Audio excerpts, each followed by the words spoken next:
The cold air inside the county jail was nothing like the Atlanta heat Kirk Frost had walked out of just hours before. The door had slammed behind him with a metallic echo that followed him down the narrow hallway, past rows of cells where voices whispered, laughed, or shouted at the new arrival. His name carried ahead of him like a warning. Half the inmates recognized him from TV, the rest from the headlines that had been running for weeks. Some called out his name just to see if he would turn his head, others threw comments meant to cut through whatever pride he had left. He kept his eyes forward, jaw tight, but every step felt heavier than the last. The holding cell wasn't private, the bunk against the wall was cold metal, the mattress a thin pad that looked like it had survived decades. The uniform they handed him was rough, smelling faintly of bleach, and the sound of the bars locking in place was louder than anything he had ever heard on a set, in a studio, or in a courtroom. Across town, Rasheeda sat at her boutique desk, the soft hum of her computer the only sound in the room. The moment she knew the arrest had been processed, she had called her attorney, not to celebrate, but to move to the next stage. The arrest was just leverage. What she wanted was the property, the businesses, the money that Kirk had worked so hard to hide. Her attorney assured her the paperwork was ready. A judge could freeze his assets within days, maybe hours. She didn't smile, but her eyes sharpened with focus. This wasn't about revenge anymore, this was about making sure that no matter what happened, Kirk Frost would not have the resources to climb back up. In a parked car just outside the jail, Tasha K adjusted her phone on its dashboard mount. The background noise was a mix of distant sirens and the hum of traffic, but her voice cut through it with practiced precision. She wasn't naming sources, but she was making it very clear that she had them. "Y'all think this is over," she said, leaning closer to the camera. "It's not even lunch yet, and I've already got a guard in my DMs telling me Kirk's first phone call is about to make history." Her live chat flooded with laughing emojis, flame icons, and demands for details. She smirked, letting the silence stretch just long enough before promising she would be back with receipts. Inside the cell block, Kirk sat on the lower bunk, elbows on his knees, staring at the floor.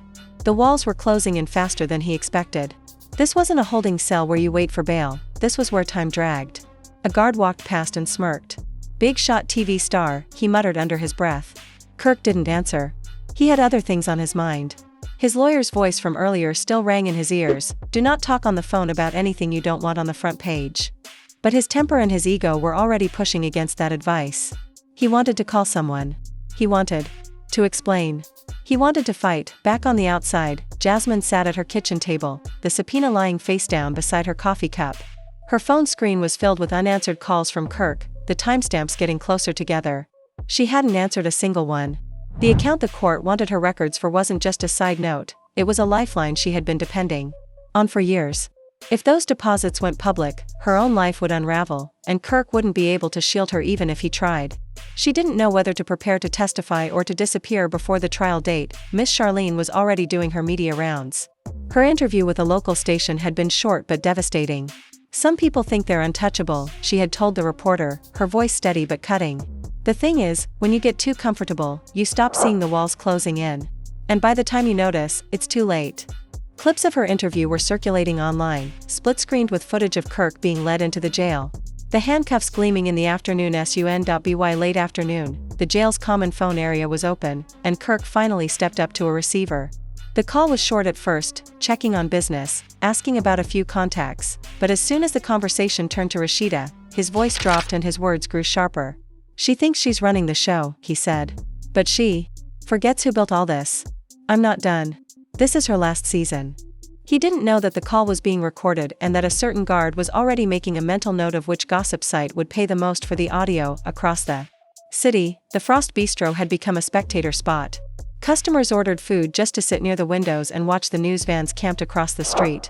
Reporters were interviewing anyone who would talk, former employees, neighbors, even delivery drivers. One of them mentioned seeing Rasheeda's lawyers walking into the courthouse earlier that day, carrying thick binders. The rumor mill spun faster, and by evening, the internet was convinced that Rasheeda was filing to take over every piece of property Kirk still had. That night, as the jail settled into its restless quiet, Kirk heard the sound of boots on concrete outside his cell. A guard unlocked the door and motioned for him to step out. "You got a visitor," the guard said. Kirk frowned. It was too late for lawyers, and he knew Rasheeda wouldn't come here. The walk to the visiting area felt longer than it should have. On the other side of the glass, a figure sat waiting, head down, hood pulled low. As Kirk picked up the phone, the figure looked up just enough for the light to catch a hand resting on the table, a hand with a tattoo he recognized instantly. His expression didn't change, but inside, something shifted. Whatever this meeting was about, it wasn't going to be small. And outside, the storm over his name was only getting stronger. The next morning inside the county jail, Kirk Frost woke up to the metallic clang of doors unlocking and the echo of voices bouncing off the cinderblock walls. Sleep had been light, broken by the sound of arguments 2 cells down, the constant shuffle of boots along the corridor, and the occasional laugh when someone walked past his cell whispering his name. The air smelled of stale coffee and bleach, and the thin mattress beneath him had already started to leave an ache in his back. Across from him, another inmate sat against the wall, eyeing him in that way people do when they recognize a face from TV but aren't sure if they should treat it like a joke or a challenge. Kirk didn't speak. He was still replaying last night's meeting in his head, the moment that tattooed hand lifted just enough for him to see it.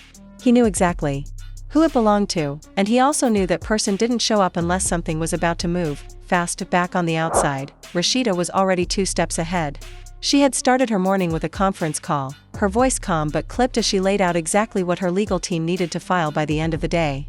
Freezing Kirk's assets wasn't enough anymore, now she wanted court oversight on his remaining businesses, including the Frost Bistro. The more control we take while he's inside, she told her attorney, the less chance he has to scramble when he gets out. She wasn't thinking about reconciliation, and she wasn't thinking about mercy. She was thinking about the years she had spent covering for him, the money she had watched move in and out of accounts she was never allowed to see, and the humiliation of having it all play out in public. Across the table, Miss Charlene was sipping her tea and scrolling her phone, occasionally reading aloud the most savage comments from social media. Somebody just said he should start a cooking show in jail, call it Frost Behind Bars, she chuckled. Rasheeda didn't laugh, but the corner of her mouth twitched. Meanwhile, Tasha K had doubled down on her coverage. She was back outside the jail by mid-morning, a heavy camera rig in front of her, talking into her mic like she was hosting a breaking news special. Sources confirm, she said, drawing out the words, that Kirk Frost's first phone call from inside is already making the rounds. She promised her viewers that as soon as she had the audio, it would be live on her page, unedited. In her chat, fans were already speculating about who he called and what he said. A few had guessed correctly, that Rasheeda's name had come up, and that he hadn't exactly kept it polite. Tasha let them stew, knowing the payoff would hit harder if she made them wait. Inside the cell block, the tattooed visitor from the night before had left Kirk with more questions than answers. Their conversation had been quick, whispered, with most of the time spent just sizing each other up. The visitor had mentioned money, specifically, moving it, and had dropped a name Kirk hadn't expected to hear again. It was someone from his past business deals, someone who knew where certain accounts were and how to access them. The idea was simple, act before the court could lock everything down. The risk was enormous, but so was the temptation. Sitting on his bunk now, Kirk knew this was his one shot to keep control over what little he had left. But doing it from inside would mean pulling strings he wasn't sure still existed. Across the city, Jasmine sat in her car outside her lawyer's office, staring at the subpoena in her hand like it was written in another language. The date circled at the top was coming fast, and she could feel the pressure closing in. She had ignored Kirk's calls for 2 days now, afraid of what she might say if she answered. If she cooperated, she could save herself but destroy him. If she stayed silent, she could end up in the same position he was in now, trapped, with no way out. Her lawyer had warned her that the court wouldn't care about loyalty or history. All they would care about was whether she handed over the documents. By noon, the internet exploded. A clip less than 40 seconds long appeared on multiple gossip pages at the same time, a muffled recording of Kirk's voice from inside the jail. The quality was grainy, but the words were clear enough. She thinks she's got it all figured out. This is her last season. The clip spread like wildfire, paired with headlines that made it sound even more threatening than it was. Fans dissected every syllable, debating whether he meant her career, her show contract, or something more personal. Rasheeda's attorney wasted no time filing it as additional evidence of his disregard for the court's orders. That afternoon, a guard stopped by Kirk's cell and handed him a folded piece of paper. It wasn't a letter, it was a note, and signed, but the handwriting was familiar. It contained a time and a location, along with a single sentence: "We move before the week ends."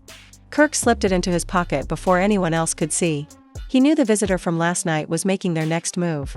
Whether it was for his benefit or theirs, he wasn't sure why ET.AT the Frost Bistro. The atmosphere had shifted. Customers were more interested in gossip than food, and half the staff was fielding questions from friends and family about what would happen to the business. A local news crew filmed from across the street, catching shots of the restaurant's sign and the mostly empty dining room. Inside, the manager avoided the cameras, aware that the freeze order could hit any day now. When a courier arrived with an envelope from the courthouse, the tension in the room spiked. No one opened it, but everyone knew what it meant. As night fell, Kirk was escorted to a different part of the jail for another visit. This time, the figure on the other side of the glass didn't hide their face. It was someone he hadn't seen in years, someone he thought had moved on completely. They didn't smile, didn't greet him, just leaned in and started talking in low, deliberate tones. Kirk listened, his expression unreadable, but every now and then, his eyes flicked toward the guard at the end of the row. Whatever plan was being laid out, it wasn't meant for anyone else to hear. And outside those walls, the clock was ticking, not just on his sentence, but on whatever move he was about to make next. By the time the third morning came, the county jail felt smaller than it had on the first day. The walls weren't moving, but the weight of everything pressing in on Kirk Frost made the air feel thinner. He had barely slept, his mind looping between the visitor's words, the unsigned note, and the sound of his own voice on that leaked recording. Every time a guard walked past, he wondered if they had heard it too, if they were looking at him as an inmate or as the man who had been all over their social media feeds for the last 48 hours. The morning routine played out, roll call, breakfast trays clattering onto metal tables, the steady hum of conversations he wasn't part of, but his focus was elsewhere. He knew something had to happen before the week ended, and the time between now and then was shrinking by the hour. Across town, Rasheeda had traded her boutique's counter for the sleek, glass-walled conference room of her attorney's office. The freeze order on Kirk's assets was now active, and the first wave of notices had already gone out.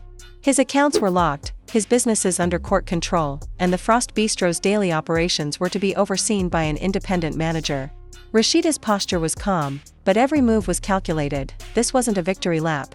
This was consolidation. She wanted to make sure that even if Kirk found a way to slip through one net, there would be 10 more waiting for him. Miss Charlene sat at the far end of the table, watching the lawyers shuffle papers and occasionally interjecting with questions that sounded more like statements. "If he thinks some mystery person's gonna bail him out," she said, "he's forgetting who's been 10 steps ahead since day one." At noon, Tasha K was back on live, this time with something she called exclusive, unfiltered, and maybe a little dangerous. She leaned into the camera, holding up a flash drive between her fingers like it was a trophy. "This," she said, "is the full call. Not the 40-second clip y'all been passing around, the full call. And let me tell you, the part you haven't heard? That's the part that's gonna get him in more trouble than he's already in." The chat went into overdrive, spamming emojis and demands for her to play it. She promised she'd drop it at 6 p.m., right when y'all sitting down for dinner, because, as she put it, nothing tastes better than fresh tea. Back in the jail, a guard approached Kirk's cell and told him he had a message. It was another note, the same handwriting, the same lack of signature. This one didn't have a time and place, it had a name. A name that made Kirk's stomach knot. He hadn't heard it spoken aloud in years, but it was tied to a chain of transactions that could blow open everything he'd kept buried. He folded the paper, slid it under his mattress, and sat back down, trying to keep his face unreadable for the eyes watching from across the block. Jasmine was unraveling. She had spent the last 24 hours calling her lawyer, asking if there was any way to push the subpoena deadline, but the answer was always the same: no extensions, no exceptions. She knew if she handed over those records, she would be cementing her role in Kirk's downfall, and possibly putting her own name in the headlines for all the wrong reasons. But ignoring the court order wasn't an option. The only choice left was which side of the storm she wanted to stand on. When at LHHATL late afternoon, the internet had turned its attention to a new leak, grainy photos from inside the jail's visiting area. The angle wasn't clear, but it showed Kirk leaning forward, speaking to a man whose face was partially obscured. Blogs ran with it anyway, slapping on headlines about secret meetings, high-stakes deals, and the mystery man who could save or sink Kirk Frost. The theory spun out of control. Some said it was a family member, others a former business partner, a few even claimed it was someone from VH1 production looking to cut a deal for exclusive footage. When the clock hit 6, Tasha K kept her promise. The full call played for her audience, and it was worse than anyone expected. Beyond the last seasoned jab, there were lines about locking down the stash, making moves before the freeze hits, and one chilling sentence that landed like a hammer: "She's not gonna win while I'm breathing." The reaction was immediate. Hashtags calling for new charges trended within minutes, and Rasheeda's legal team filed a fresh motion before the courthouse closed. That night, Kirk was called out for another visit. The same tattooed hand from the first night was waiting, but this time, it was joined by another figure, a woman whose face Kirk hadn't seen in over a decade. The three of them spoke in low, urgent tones, their heads close, the glass between them a thin barrier to a conversation no one else was meant to hear.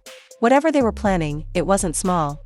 When the guard finally tapped the glass to end the visit, the woman pressed her hand flat against it for a moment, locking eyes with Kirk before walking away. Back outside, Rasheeda posted a single image to her Instagram, a chessboard mid-game, her queen piece cutting off the king's last path of escape. The caption was just 3 words, check your mate. And within minutes, it was everywhere. In the comments, fans speculated whether the game was over or if the Real fight was only just beginning.